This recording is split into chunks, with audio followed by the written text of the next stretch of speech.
following subject matter is real and only intended for mature audiences. Discretion is advised. People are dead after deputies say a man went on a shooting rampage. I knew a week before she died I was going to kill her. I can tell you the scene out there is absolutely horrific. Nobody knows where this individual may strike next. This is 10-Minute Murder.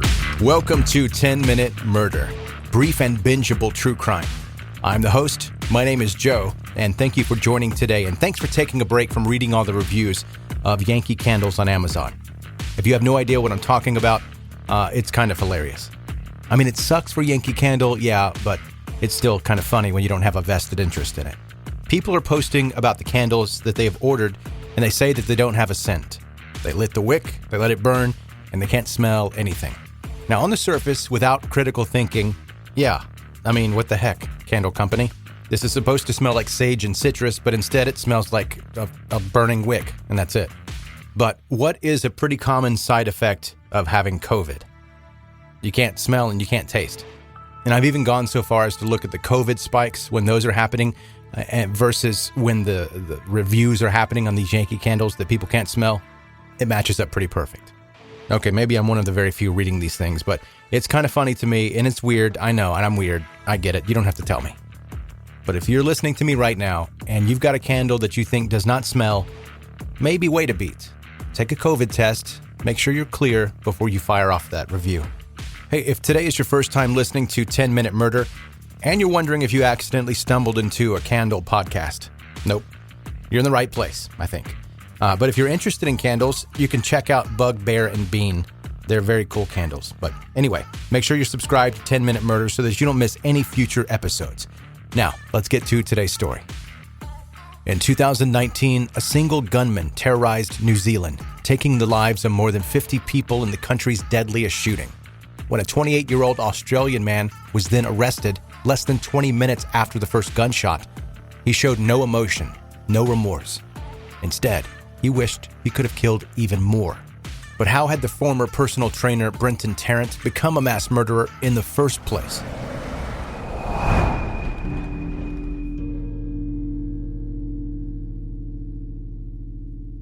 Brenton Tarrant, who described himself as a regular white man from a regular family, was born on October 27, 1990, in Grafton, New South Wales, Australia, where he grew up together with his older sister Lauren. Their parents, Rodney and Sharon, separated when Brenton was just a boy. According to his mother, Brenton's personality changed after the separation, with him becoming clingy, anxious, and socially awkward. On top of that, following the divorce, Sharon began a new relationship with a person who eventually abused both her and her children. As a result, Brenton and Lauren went to live with their father. Brenton attended Grafton High School, where, in his own words, he received little education and barely achieved a passing grade. Brenton was far more interested in spending his time on the internet and playing video games than pursuing academic achievements. He was also bullied for his weight and had very few friends at school. And so after graduating, Brenton skipped university to work as a personal trainer. According to those close to him, Brenton was extremely passionate about health and fitness at this point in his life. He trained a lot, some would say quite excessively, but it worked for Brenton, and he lost more than 110 pounds, and around mid-2009, he qualified as a personal trainer. His manager at Big River Gym, Tracy Gray, would later say Brenton was in every way a model fitness instructor who went out of his way to help people. Brenton even worked in a program that offered free training to kids in the community. He seemed like one of those people that wouldn't hurt a fly.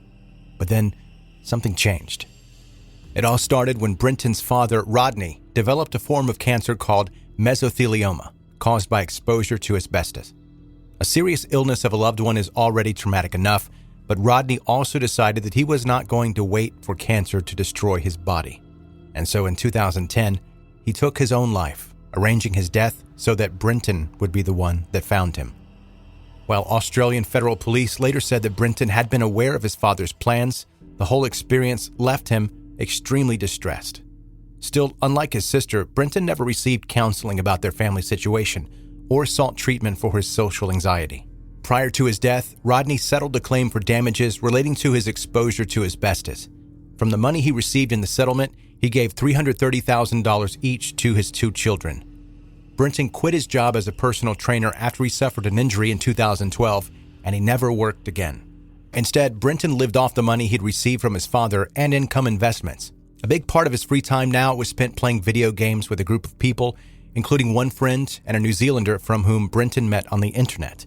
The group would often chat online during their games, and Brenton would openly express racist and far-right views. Similar comments had got him in trouble a couple of times when he still had been in high school, so the basis for his whole white supremacist thinking had already existed for quite some time. Now it just began to evolve. The financial freedom had allowed Brenton to begin traveling around the world, which would be a dream come true for many of us. At its best, traveling to a different country is an adventure that provides a learning experience like no other and improves your understanding of other cultures. However, in Brenton's case, it seemed to do quite the opposite. In 2013, Brenton traveled to New Zealand for the first time for a holiday from March 28th to May 29th with a school friend. For 3 days, they stayed in Waikato with a gaming friend and their parents who happened to be avid gun collectors. During this time with that family, Brenton was taken possum hunting and a shooting club twice, which were his first experiences using firearms. After returning from New Zealand, Brenton drove a camper van around his homeland for 9 months between May 2013 and February 2014. It's known that he stopped by Port Arthur in Tasmania, where 35 people were killed and 23 wounded in a mass shooting in April 1996. It's important to remember these horrible attacks and the victims, but it's safe to say that Brenton was visiting the location for a far more sinister reason. For the next 3.5 years, from April 2014 to August 17, 2017, Brenton traveled extensively and always alone, except for a trip to North Korea, where he was part of a tour group. Amongst others, he visited Indonesia, Singapore, China, Japan, Armenia, India, Iran, Croatia, France, Spain, Bulgaria, Hungary, and Turkey. Altogether, over 50 countries. Brenton's longest stay was reportedly in India from November 21st, 2015 to February 18th, 2016. There is no doubt that during this time, Brenton was visiting right-wing internet forums, subscribed to right-wing channels on YouTube, and read a great deal about immigration, far-right political theories, and historical struggles between Christianity and Islam during his travels. There's no evidence that he actually met with any extremist groups, though. Likewise, there is no evidence that Brenton had been training or investigating potential targets for his future plans. As the Royal Commission later stated in the report, quote, "The purpose of the travel was not to meet up with extreme right-wing people or groups or engage in training activities or reconnaissance of possible targets. Put simply, he traveled widely because he could and had nothing better to do." Brenton's sister later said that he was a changed person when he returned to Australia for a month in June 2016. The only things Brenton was talking about: politics, religion, culture, history, and past wars. According to Sharon, her son was saying things like how the Western world was ending because Muslim migrants were coming back into Europe and would outbreed Europeans. At this point, Sharon began to worry about Brenton's mental health, but of course nobody had a clue how extreme the young man's views actually were.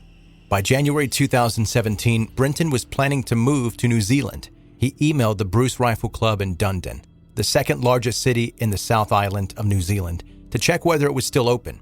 Brenton indicated an intention to move to the city in August of that year, and of course, the first thing he needed was a gun club membership. On August 17, 2017, Brenton arrived at Auckland International Airport, from where his gaming friend and their parents picked him up. 3 nights later, Brenton flew to Dunedin, where he settled in a home on Somerville Street. Then, just 15 days after arriving in New Zealand, the newcomer took his first step towards obtaining a firearms license, which he later got, despite not having any history in the country.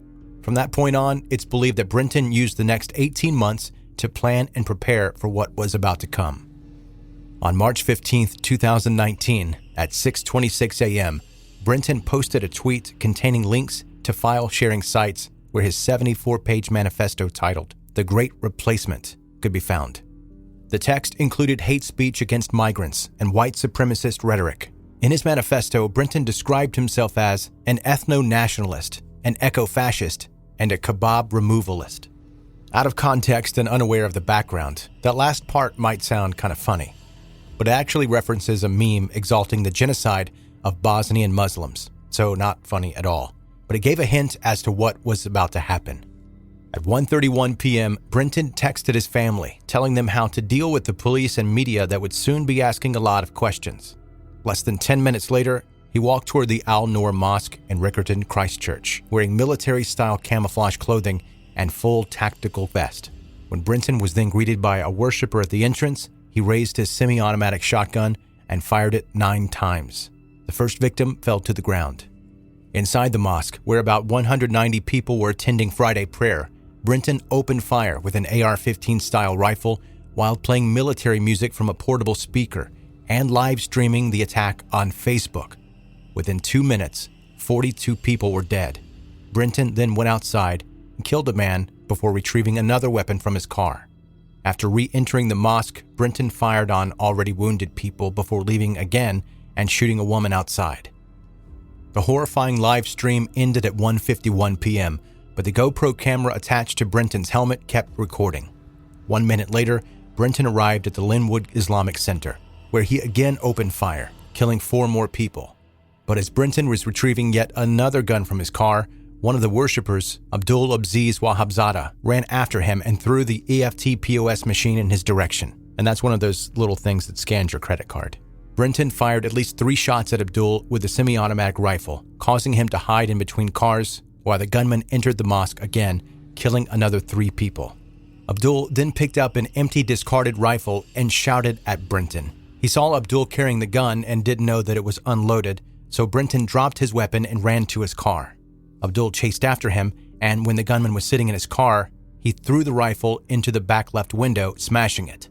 Brenton then took off while still cursing and yelling that he was going to kill them all, while Abdul chased the car down the street. Finally, at 1:59 p.m., 18 minutes after the first emergency call, Brenton Tarrant was detained by the police after they spotted his rammed car on Broham Street. Brenton later admitted that he had been on his way to attack another mosque. After his arrest, Brenton was transferred to New Zealand's only maximum security unit at Auckland Prison. He had the audacity to complain about prison conditions because he had no access to newspapers, television, internet, visitors, or phone calls. Altogether, 51 people were killed during the 2 attacks. Almost all were male, between the ages of 3 and 77 years old. 40 others were injured. Abdul Aziz Wahabzada was eventually awarded the New Zealand Cross, the country's highest award for bravery. On May 20th, 2019, Brenton Tarrant was charged with engaging in a terrorist act in addition to 51 murder and 40 attempted murder charges.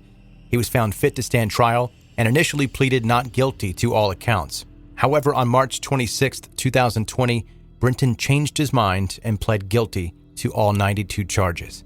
For sentencing, Brenton had dismissed his lawyers and represented himself during the proceedings. In August 2020, Brenton Tarrant was sentenced to life imprisonment without the possibility of parole for each of the 51 murders and life imprisonment for engaging in a terrorist act and 40 attempted murders. His sentence was New Zealand's first ever terrorism conviction. On top of that, Brenton was also the first person receiving life imprisonment without parole in the island country's history. And that gives you a pretty good idea of how often such serious crimes happen in New Zealand. They don't. As Judge Cameron Mander said to Benton during the sentencing, "Your crimes are so wicked that even if you are detained until you die, it will not exhaust the requirements of punishment. Your actions were inhumane. You showed no mercy. You are not only a murderer, but a terrorist. You sought to essentially attack New Zealand's way of life." And yet, Brenton Tarrant failed miserably on what he tried to achieve with his gruesome actions. He planned to attack 3 different mosques and burn them down after shooting as many people as he could, with the idea of dividing white people from non-European immigrants and instilling fear in the Muslim community. But what his terrorist attacks actually caused was greater unity and strengthened bonds between New Zealanders of all races and religions. As Abdul Aziz Wahabzada said, quote, "He tried to put division. He tried to put hate between Muslim, Hindu, Christian, and any other religion, but he failed. We all got together. Everybody got together."